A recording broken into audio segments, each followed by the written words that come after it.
Good evening, Assalamu alaikum, Mawani everyone.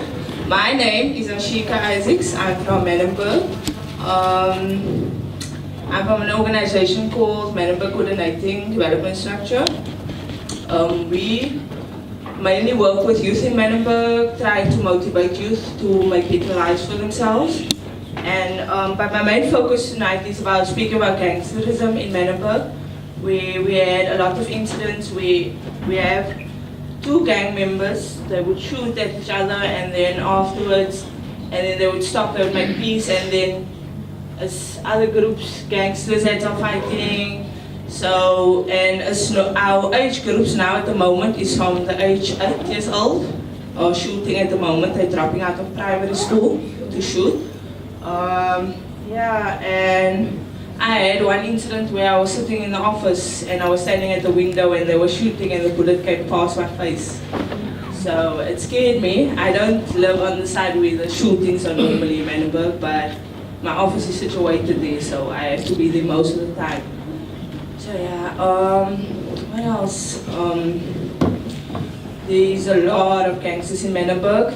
They have their own, they tend to think that wherever they live, they own that part of Manenberg.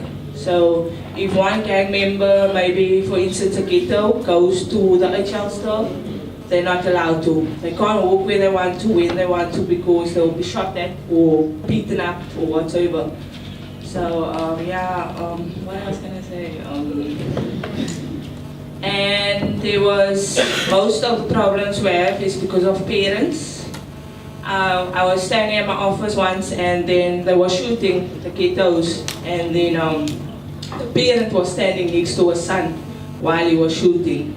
So parents are motivating their sons now, so it becomes a struggle for us as an organization as well. We try to fight it, and yesterday the HLs actually went into the ghettos' houses. They were looking for one specific person, trying to stab him because he stole stuff from them. And and most of the time, these shootings happening in Manenberg, which people, the normal reaction of our Manenberg people is to lay down. My reaction was I was still standing because I'm not used to it, but if they're shooting in Manenberg, everyone should know to lay down by now already. It has become, I think that's the most problem in our communities. It's become a norm. It's like people can't walk out of their houses when there are shootings. They are too scared to walk out of their houses. And what else you want to know about Manenberg? It's a complicated place. Yeah, and now recently we had a policeman. He is a friend of mine. His mother got shot because of, he's one of that policemen that go break down your houses, especially if you're a merchant in Manenberg, someone who sells drugs. He would go to your house and bang your door down, and people in Manenberg hate him. So to give him more pain, they targeted his family, and his mother died. So and like, if they can't, the gangsters or so, if they can't get to you, they will go to your family and they will kill your family. So, and most of our girls in Manenberg, they associate themselves with these gangsters, they date these gangsters, and these gangsters actually beat them up, and you can't leave them. That's one thing, once you date a gangster, you cannot leave a gangster because they will come after you and your family. Any questions? I don't want to hear more. I don't want to talk more. Do you want to say anything?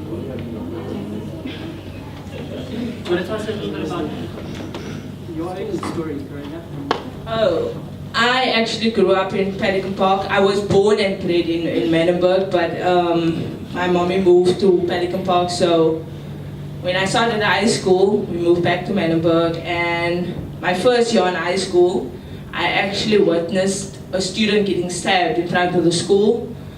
He died immediately. So that's when the organization was started, Proud in Manenberg, and I was part of that organization for a long while.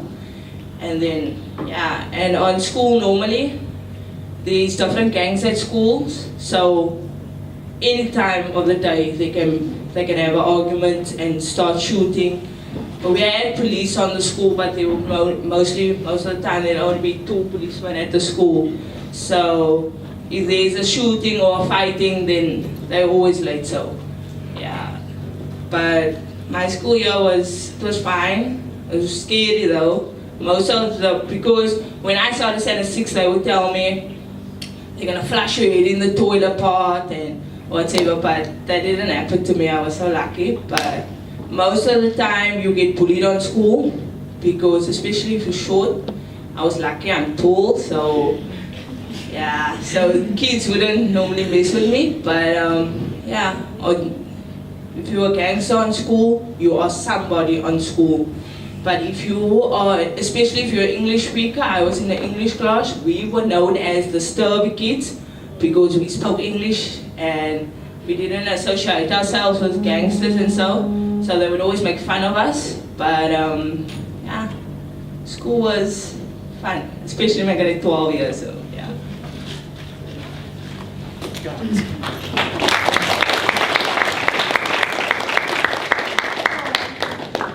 Thanks, Ashika. I think before we move to Cheryl, let's just open up a little bit. Maybe there's a few questions or anyone would like to ask Ashika anything about her own sort of story. I'm not sure if this is what we can try. Stand up at a loud voice. Okay. What does your organisation do to address gangsterism? At the moment, it's a bit difficult because most of the gangsters don't want to come to the office where we're situated at, because if 2 different gangs is in one room, they will start to fight and whatsoever, so it becomes difficult for us.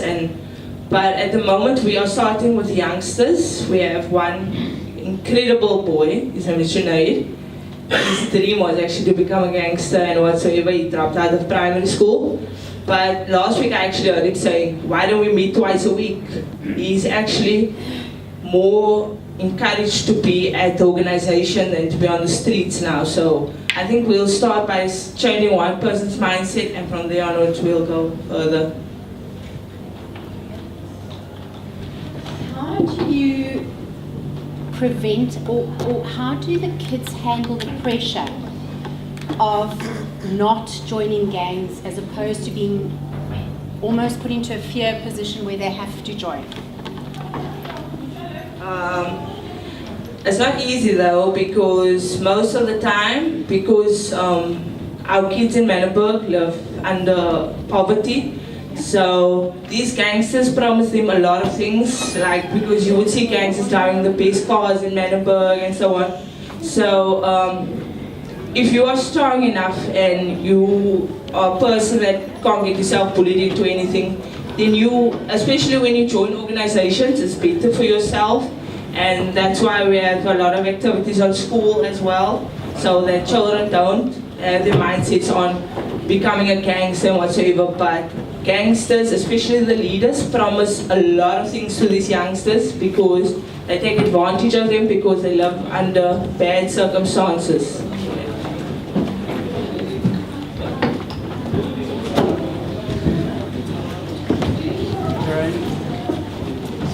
Yeah. Ashika, you told us one time about seeing older gangsters at school coaching the kids from the primary school. Do you remember? We were talking about seeing the training, apprenticeship of very young kids to the gangs, and training happening at school. Can you tell us something about that? Okay, what happens is before, especially they target the youngsters at some primary school, because when a youngster is carrying a gun or whatever, they don't normally go to jail. So that is the leaders' target market at the moment, is our youngsters. But the training is where a youngster actually has to do something for the leaders. They have to kill someone or rob someone to actually become a gangster. So.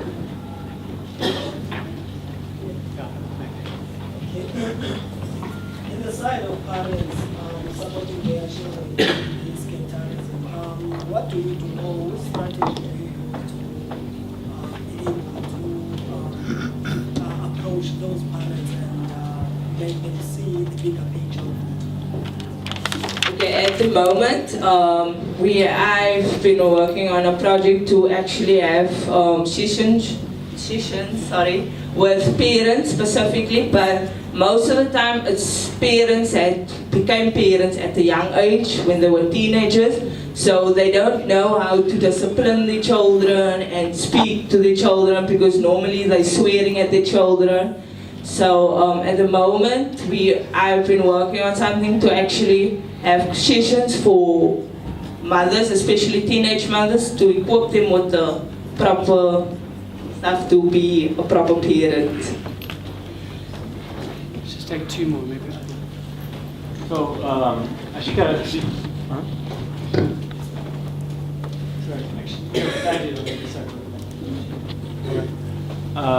so, as a person who works in Manenberg, I've had a lot of conversations with the scholars and students in primary and high school. They speak about merchants who are students themselves in the school, and the safety protecting the merchants in the school, the prevalence of knives and the pangas in the school itself. Did you, growing up and going to school in Manenberg, did you witness your classmates as merchants? Did you witness your classmates showing off with gang signs even though they're not gangsters, what they call the wannabe gangsters? Did you witness the selling of drugs on your campus inside the school? How does the safety handle those things? The safety is provided by the school itself. Do you want to talk about those? We had something called the Panellists on our school, which were most of the time women. So the security for me is lame because children bring in drugs, cigarettes, knives, and it's like a norm at school.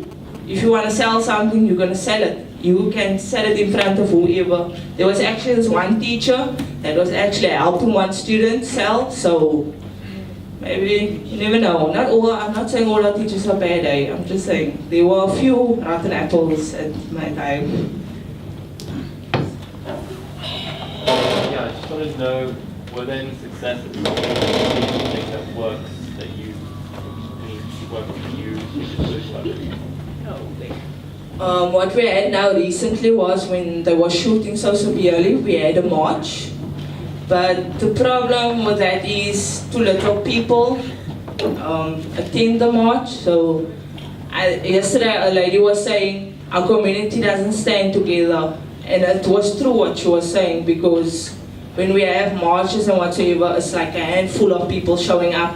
But we have the police working with us as well, so they stop shooting for a while, but then it happens again. It's like only for a while, we're just gonna keep the peace so that you guys can calm down, and then we're gonna go back to shooting again. So, the moment we're trying as hard as we can, but it's hard because there's a lot of gangsters in Manenberg. Most of our people in Manenberg are gangsters, especially the guys, and we have girls as well now.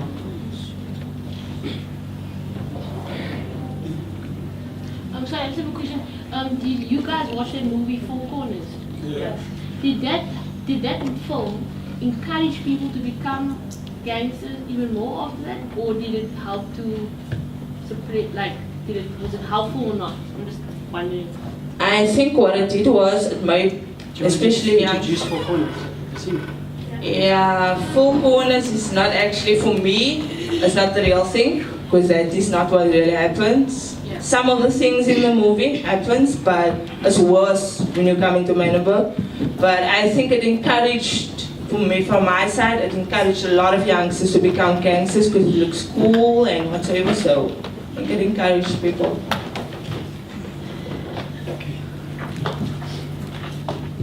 Check it around.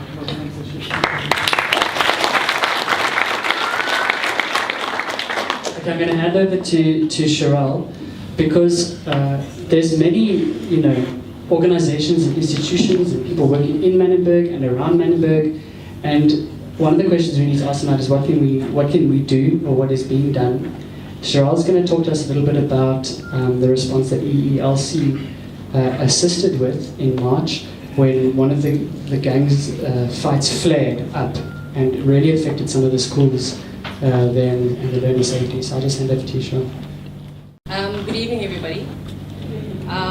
Before I go to Manenberg, I just want to talk a little bit about about gang violence and the impact on schooling in general. So recent studies have shown that only 23% of learners feel safe in South African schools. Now that's a shocking statistic. And the Western Cape is one of the provinces that faces this threat, and gang violence is something that is very prevalent in the Western Cape. During our work with Manenberg, we found that the South African Police Services have identified 201 high-risk schools in the Western Cape. So Manenberg forms just a small portion of the greater problem in the Western Cape. So while Manenberg, yes, faces a lot of difficulties and a lot of challenges when it comes to the impact of gang violence on teaching, schools in Khayelitsha, Mitchell's Plain, and generally in the Cape Flats area are also affected by the prevalence of gangsterism. Unsafe schools definitely negatively affect teaching and learning at schools. I mean, there's overwhelming studies and research that have been done, which suggest that effective learning and teaching can only take place where a learner and a teacher has a safe and secure environment. I want to take you back to 2002 because it follows on the challenges that we have highlighted in Manenberg. In 2002, at a briefing of the Portfolio Committee, the then MEC for Education summarized the extent of the problem as this, and it's a direct quotation from the briefing, and it says, South Africa has many challenges. One of our greatest challenges is the high incidence of crime and violence, which is exacerbated by high unemployment, poverty, and social deprivation, together with the readily availability of drugs and alcohol, leading to widespread substance abuse. It is clear that large segments of the Western Cape society is being systematically destroyed by this increasing endemic gangsterism. This impacts negatively on education in general and what happens in schools in particular. Now, I bring this up not just to highlight the extent of the problem, but at this particular briefing, the MEC mentioned the impacts of gangsterism on teaching and learning. And he highlighted these factors. He says it negatively impacts on teaching and learning, that outside activities have a disruptive influence on what happens inside the school. They say gangs appear to deliberately choose the arrival and departure time of teachers and learners to begin their shootouts. Teachers and learners are therefore terrorized by gangs, and there is a general feeling of fear and anxiety among teachers and learners. Threats, intimidation, and harassment engender fear and results in absenteeism of both teachers and learners. This seriously impacts on teaching and learning. Teachers are often absent because they need time off for trauma counseling and debriefing. Parent and SGB meetings cannot take place because of the danger factor. Beneficial extramural activities cannot take place at all. And gang activities inside schools also negatively impact on teaching and learning. Young gangsters often threaten teachers with violence. Now, if you hear Ashika highlighted some of these impacts within the school structure. Now, during our work with Manenberg, we were able to interview or visit 14 Manenberg schools. And the surprising thing is that this happened early this year in 2014. And during our interviews with learners and teachers at the school, all of these factors are still prevalent. So there's disruptions in teachers and in teaching and learning. There's absenteeism. When there's a shootout the night before, parents tend to leave, to encourage their children not to go to school because it's dangerous for them. We find that if there's a shootout during school hours, parents would take their children out of school and this would disrupt schooling. For example, and this is what led to the court case, was that since the start of the school term, school was disrupted to such an extent that all 14 Manenberg schools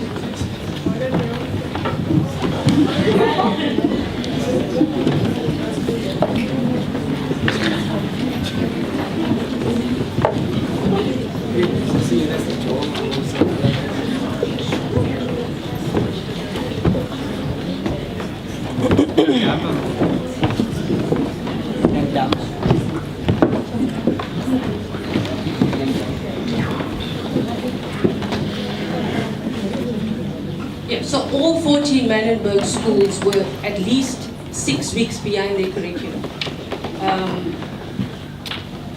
And all the things that were mentioned by the MEC in his 2002 briefing was mentioned by these learners and teachers, that they were, that they could not undertake extramural activities because it was dangerous for them to do so. One of the teachers who was having sporting activity outside the grounds, actually was, the police were chasing one of the gangsters through the school ground, and he narrowly escaped being shot when shots were fired at this gangster by the police. So these are the type of things that teachers and learners have to face. We had one teacher saying that, and as Ashika pointed out, that primary school learners were carrying weapons, and that they were not safe. They did not feel safe inside the classroom and outside the classroom. So all these things were still prevalent. In that 2002 briefing, the Western Cape Education Department introduced a safe school policy. So the question remains, if this policy has been effective, why are schools in the Western Cape still experiencing the same problems that were identified in 2002? Now, our argument has always been that this policy is not effective. The policy deflects the Western Cape Education Department's responsibility to school governing bodies, to the principal, to safety officers within the school. The school governing bodies are not meeting. The school governing bodies themselves are parents in a community that has been gripped by violence. There's no way that they can provide solutions for safety in those schools. The Western Cape Education Department has maintained that their safe school policy is one of the best. It's the only policy in South Africa, they're the only province in South Africa that has a safe schools policy, and that this policy is evolving all the time. But we haven't seen any amendment to the policy, and we haven't seen that the Department of Education has a proper comprehensive policy to deal with school safety. So let me go to Manenberg. So what happened in 2013 was that during August of 2013, gang violence escalated in Manenberg, and the teachers, over 300 teachers, got together and said, enough is enough. We've had enough. We cannot teach under these circumstances. We're going to down our tools. We're going to stage a sit-in at the district office of the Western Cape Education Department, and we're going to demand that they provide us with security, and we won't go back to class until we do. So this form of demonstration resulted in the Western Cape Education Department co-opting the South African Police Services as well as the Department of Safety and Security. They closed the schools temporarily, and the South African Police Services as well as the Department of Department of Safety, Community Safety and Security came up with an emergency intervention plan where they deployed extra security around the Manenberg area. But this program or this plan was only going to last until the end of the 2013 academic year. So what happened once the security and the visible policing was taken away, gang violence escalated again in the beginning of 2014, which resulted in the Manenberg Teacher Steering Committee instructing the Law Center to bring an application against the Department of Education, as well as the South African Police Services and all the other organs of state to address the security issues in the Manenberg area. However, between February and gang activity increased to such an extent that 5 of those schools were actually besieged with gang fighting on their school premises. And there was a need, therefore, to approach the courts on an urgent basis to ensure the safety of the learners and teachers at those particular schools. So that's where the ELC brought a High Court application demanding that the Western Cape Education Department provide private security at those 5 schools. We were successful in getting an interim interdict, and the court ordered that the Western Cape Education Department needed to deploy private security at those 5 schools. It's not to say that the other schools did not require private security. We just had to deal with the immediate concerns of those 5 schools. Those 5 schools were effectively in the center of 2 rival gangs fighting for turf. So between the time that we actually got the interim interdict and the WCD, well, the Western Cape Education Department, convened a meeting with the South African Police Services and the Department of Safety and Security, and again they deployed visible policing in the area, and this resulted again in a decrease in gang activity. And the Western Cape Education Department then approached the courts again and said, everything is fine now, we want you to reverse the interdict, which the courts obliged. So that was effectively the case under Manenberg. Obviously there still needs to, we still have been engaging with the Western Cape Education Department as to their plans or comprehensive plan to address gang-related violence and the impact on teaching and learning. Now, what came out of our dealings with the Western Cape Education Department, with the South African Police Services, with the Department of Community and Safety, is that none of them want to take responsibility. They all deflect on the other. And there's no one department or state department that says, we want to take ownership of this problem. So the question remains, who is responsible? Is it the police? Is it the Department of Education? Is it a national government problem? Is it a provincial government problem?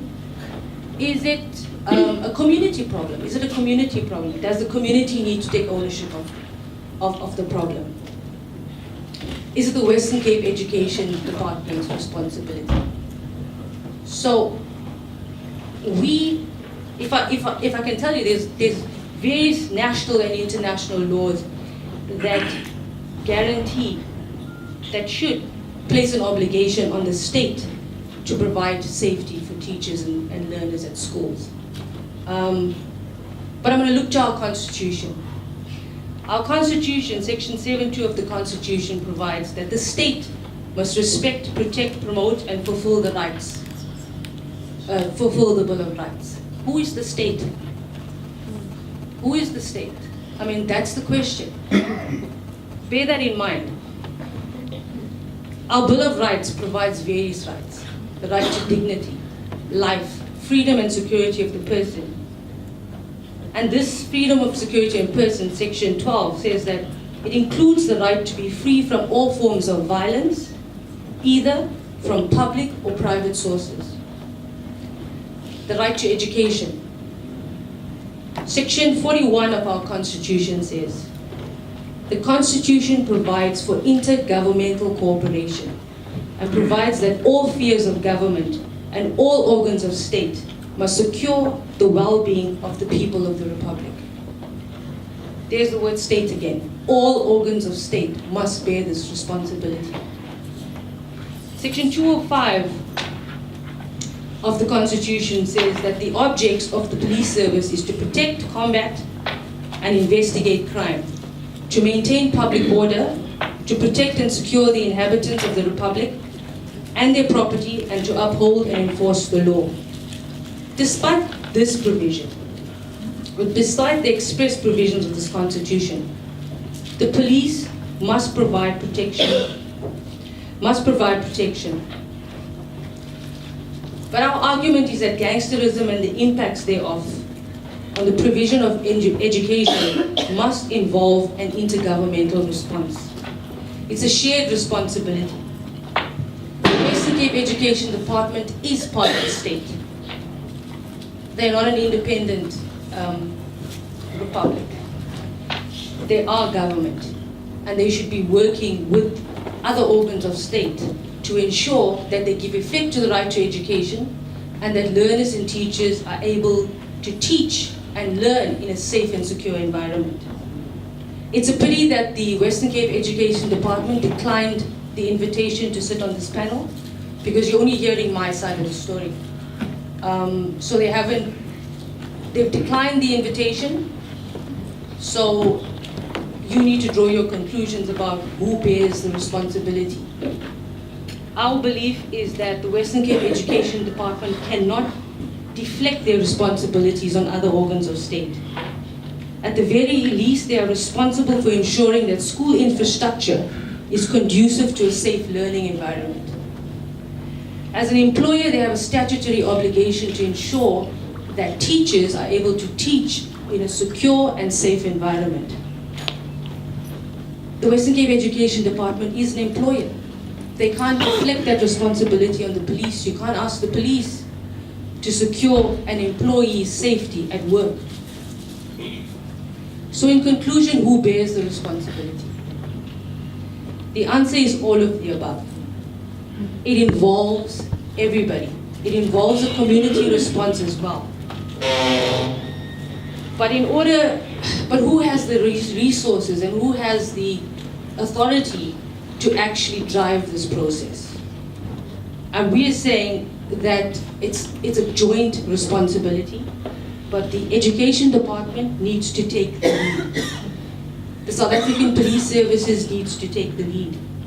And they need to minimize the risks to teachers and learners at schools. Thank you.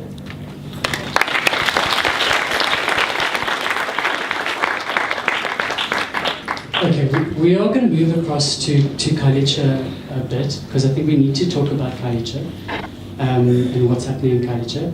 But before we do that, I wonder if there's any questions for Sherelle and what she said, and specifically around some of the constitutional points that she's made and the legal points that she's made, because she's made quite a solid argument here. So is there any questions that you have there? Thank you, Sherelle. I feel like you spoke to a lot of things that I work with as a youth development in Manenberg. I just want to hear where does the law stand amidst all this? You mentioned the Constitution, but what is the law? Like when I work with a 12-year-old who feels threatened to go to school because of other gang fights, other gang members threatening him. When I hear about a 14-year-old who tells me that he or she is unsafe in school because they have classmates walking around with knives and pangas and selling drugs. When I see pictures through my participatory research methods, when I see pictures of classrooms full of gang signs and gang slogans inside the classroom, where does the law stand? I mean, how difficult is it to put the people, to have accountability? How difficult is it to put the people who are lacking in place, and have accountability? I mean, there's a huge laissez-faire sort of way of doing things in these communities, and nobody gets accountable for not doing their job. You see fences that you only have to stand on a wheel and jump over, go to the tuck shop, go to the bike tick, go do whatever and come back. I mean, there must be a law, there must be accountability before we go to the police, because police becomes more of policing. And a lot of the work with gangsterism, as you said, involves multiple actors, because gangs appeal to a lot of things that appeal to youth, but prevention is where it starts. And some of the schools are actually encouraging gangsterism. They expel students because they throw rocks, and the student who is at 13 years old ends up sitting at home, pray to his neighbors who are gangsters. And if you're sitting at home at age 13 in a community that has no entertainment for you, all you're going to do is hang out with the wrong crowd. And to provide income, you're going to sell or consume some of the drugs. So, but in schools, where does law stand? How do you put accountability? You as a law center, how do you ensure accountability? I think that's absolutely correct. And that's our argument, is that within the school structure itself, it's the Western Cape Education Department that is legally obliged to provide a secure environment. Whether it's improving the school infrastructure, fencing, most Manenberg schools do not have fabricated wood structures, which we saw visible bullet holes in classrooms. So they're responsible for improving school infrastructure. They're responsible for ensuring that within the school structure themselves, that they provide a safe and secure environment. The South African Schools Act is clear on the fact that the principal, who's acting under the authority of the HOD, with the head of department of the Provincial Education Department, is responsible for the safety and security of learners. So there is that obligation.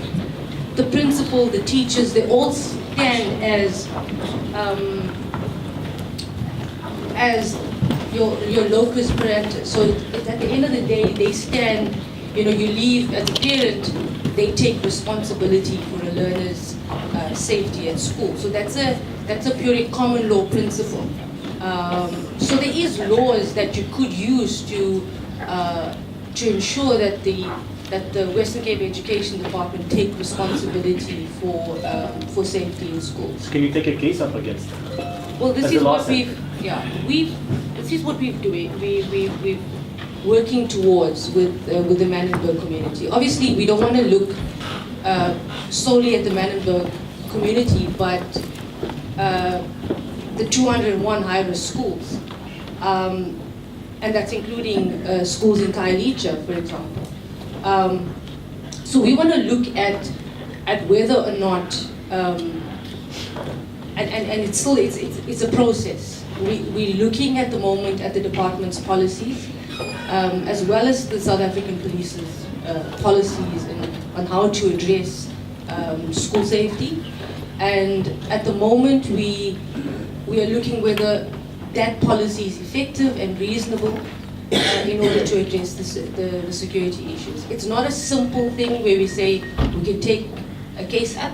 We need to provide enough evidence to show that it's it will, at the end of the day, effect a meaningful change, bring about a comprehensive policy to address safety in schools.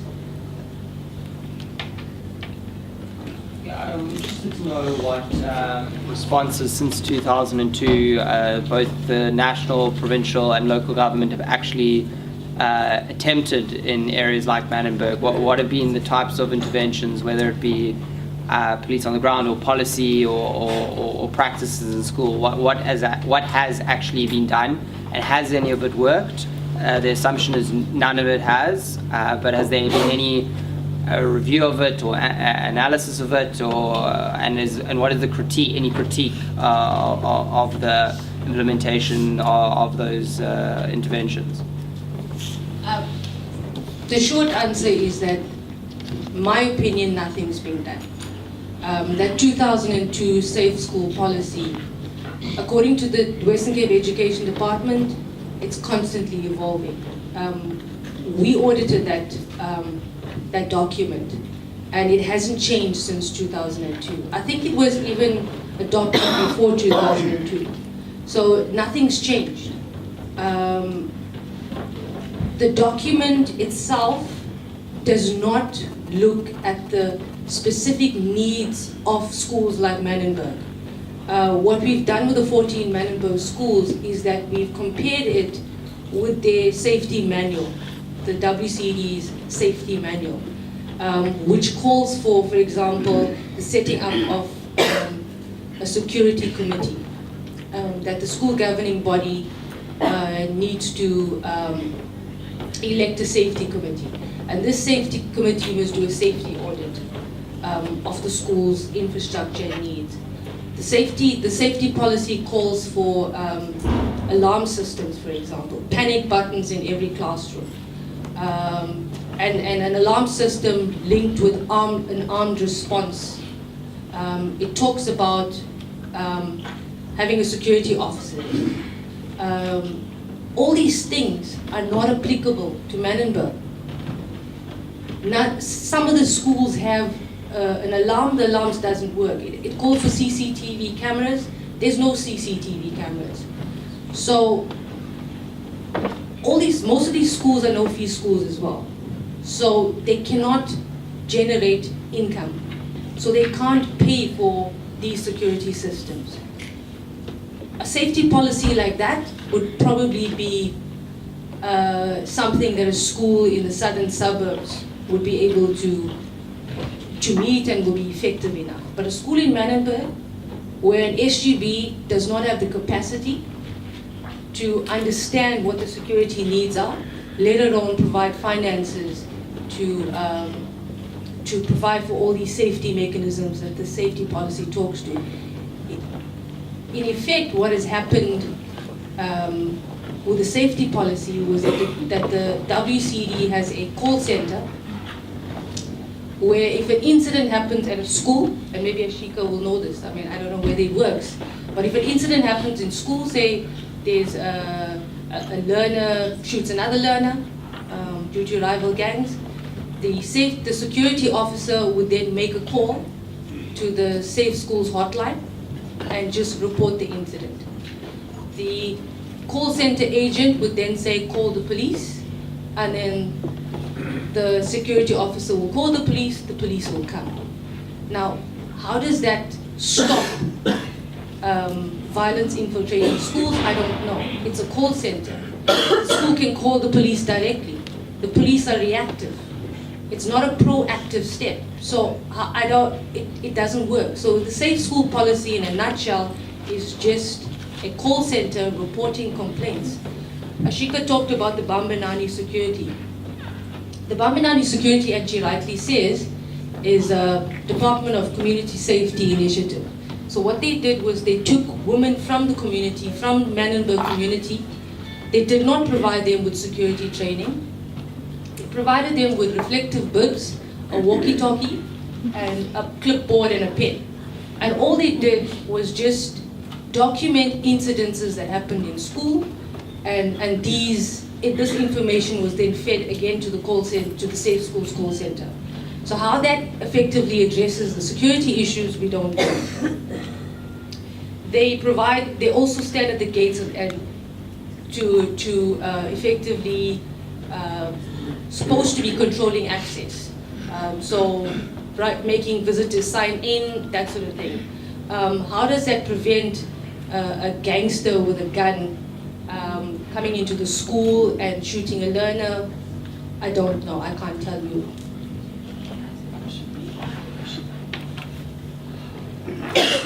My name is Megan. What I can say about when I was on school was the Bambananis, they are there, but the students don't really take note of them because some of the Bambananis are extremely rude. And I think if you expect respect from a learner or student, I think we should give it as well. So most of the time they're extremely rude to the students. And if a gangster wants to come into the school, he's going to get in one way or another. The fences is not secure enough. Okay, I'm not saying I jumped when I was in school because I was scared, but most of my friends used to jump on school especially when school became boring and so, and they would jump over the fence and just go home. Our Bamba nannies are mostly standing at the gate and in the middle of the school grounds and so on, but mostly these cameras at Manenberg High, where I went, there was cameras as well, but it doesn't work. To be honest, it does not work. These gangsters find a way of coming into our schools. Okay, so the question that I wanted to ask is that you might have police and securities inside the school, and those gangsters might not start a fight, but then the problem is after school. And then, now, the question that I have there is that those schools do have the CCTV cameras which are being monitored in schools, of which Khayelitsha has the CCTV cameras that are being monitored by the city of Cape Town, in Cape Town, not in Khayelitsha, of which is problem number one that we have. Now, I wanted to get a comment from your side. How do you see this? We understand that the Western Cape government, of which that is under the DA, has requested the national government, of which is the agency, to provide the army to Western Cape so that they could take a look on this issue of the gangsterism. And then the national government refused to send the army, saying that it is not their responsibility. So, what most of the organizations here in Western Cape can do to make sure that there is the army, or is the army a way of solving the issue of gangsterism in the Western Cape? That's a very good question, because a lot of comments have come in, and this was during the time that we actually took up the Manenberg case, and we've been involved in several interviews, and at that time it was election time, and so it became a political debate about whose responsibility was it. Was it national government? Was it provincial government? The national government's not doing anything because they're not sending the army, but it detracts from the problem. I'm saying once it becomes a political debate between the ANC and the DA, you are distracting everybody from the problem. Is it a problem where national security is being threatened, where the South African Defence Force needs to come in? My personal view is that it's not necessary. If everybody within this province does what they're supposed to be doing, then we don't need the South African Defence Force. If the police, and you saw that the results of the Khayelitsha Commission, there's enough police resources to actually provide for, or to actually do their job, police the area, combat crime, enforce the law.